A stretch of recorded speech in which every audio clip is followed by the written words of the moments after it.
Just ഒന്ന് care ചെയ്യാൻ വേണ്ടിയിട്ടൊന്ന് തുടച്ചൊക്കെ വൃത്തിയാക്കി ചെറിയതായിട്ട് വെള്ളമൊക്കെ സ്പ്രേ ചെയ്യാൻ വേണ്ടി ഇറക്കിയതായിട്ട് നമ്മുടെ കിച്ചൻ്റെ വിൻഡോമേട്ടോ നമ്മൾ വെക്കാറ്. അപ്പോൾ ഇങ്ങനെ ഇടയ്ക്ക് വല്ലപ്പോഴും ഒക്കെ മാസത്തിലൊരിക്കലൊക്കെയാണ് ഈ പരിപാടി ഉള്ളത്.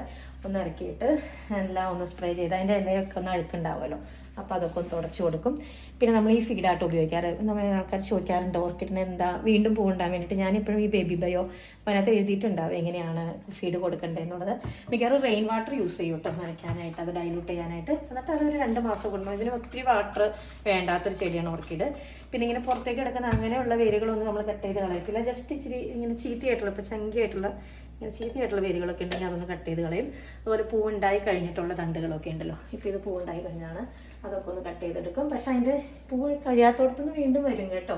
ഇങ്ങനെ കണ്ടതുപോലെയൊക്കെ ഒരു വേറെ എക്സ്ട്രാ സ്റ്റെമ്മൊക്കെ വരും. പൂവ് കഴിഞ്ഞത് മാത്രം ഒന്ന് കട്ട് ചെയ്ത് കളയോട്ടോ, അല്ലെങ്കിൽ വീണ്ടും അതിന് വേണ്ടിയിട്ട് ചെടികൾ വീണ്ടും ന്യൂട്രീഷൻ കൊടുത്തുകൊണ്ടിരിക്കും. അപ്പോൾ നമ്മുടെ പൂക്കളുടെ ഇത് കുറവായിരിക്കും.